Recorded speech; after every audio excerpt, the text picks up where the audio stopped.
Reporter top 10 പോകുന്നത് ഇപ്പോൾ വരുന്ന വളരെ പ്രധാനപ്പെട്ട ഒരു വാർത്തയിലേക്കാണ്. കോടതി ഇടപെടലിന് പിന്നാലെ മേയർ ആര്യ രാജേന്ദ്രനും സച്ചിൻ ദേവ് MLA-ക്കുമെതിരെ കേസെടുത്ത് പോലീസ്. കണ്ടാലറിയാവുന്ന 3 പേർക്കെതിരെയും കേസെടുത്തു. കാർ കുറുകെയിട്ടെന്നും ഗതാഗതം തടസ്സപ്പെടുത്തിയെന്നും FIR-ൽ പറയുന്നു. TV പ്രസാദ് നൽകും വിവരങ്ങൾ. പ്രസാദ്, ഒടുവിൽ മേയർക്കും സച്ചിൻ ദേവ് MLA-ക്കുമെതിരെ കേസെടുത്തിരിക്കുന്നു പോലീസ്. കോടതി ഇടപെടൽ വേണ്ടി വന്നു കേസെടുക്കാൻ എന്ന് മാത്രം.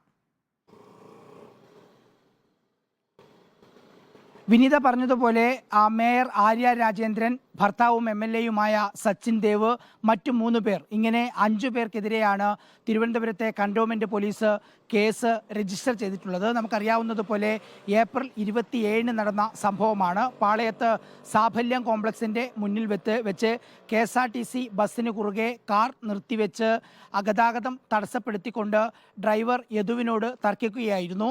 മോശമായ ആംഗ്യം കാണിച്ചു എന്നാണ് ആര്യ രാജേന്ദ്രനും അതുപോലെ സച്ചിൻ ദേവും പരാതിപ്പെട്ടത്. അതിൻ്റെ അടിസ്ഥാനത്തിൽ അപ്പോൾ തന്നെ പോലീസ് കേസെടുക്കുകയും ചെയ്തിരുന്നു. പക്ഷേ ഗതാഗതം തടസ്സപ്പെടുത്തിയത് ഉൾപ്പെടെയുള്ള പരാതി പറഞ്ഞ് യദു പരാതി നൽകിയെങ്കിലും അതിൽ കേസെടുക്കുന്നതിന് വേണ്ടി പോലീസ് തയ്യാറായിരുന്നില്ല. പിന്നാലെ യദു ഇന്ന് കോടതിയെ സമീപിക്കുകയും ചെയ്തു. കോടതി ഇത് സംബന്ധിച്ച് പരിശോധിക്കാൻ കോടതിക്ക് നിർദ്ദേശം നൽകുകയും ചെയ്തു. അതിനിടയിലാണ് ഹൈക്കോടതി അഭിഭാഷകനായ ബൈജു നോയലിൻ്റെ ഒരു പരാതി എത്തുന്നത്. ആ പരാതിയുടെ അടിസ്ഥാനത്തിലാണ് കോടതി നിർദ്ദേശപ്രകാരം കണ്ടോൺമെന്റ് പോലീസ് ഒടുവിൽ കേസെടുത്തിരിക്കുന്നത്. ഒരുപാട് നാളത്തെ വിവാദങ്ങൾ ഉണ്ടായിരുന്നു, ചർച്ചയുണ്ടായിരുന്നു.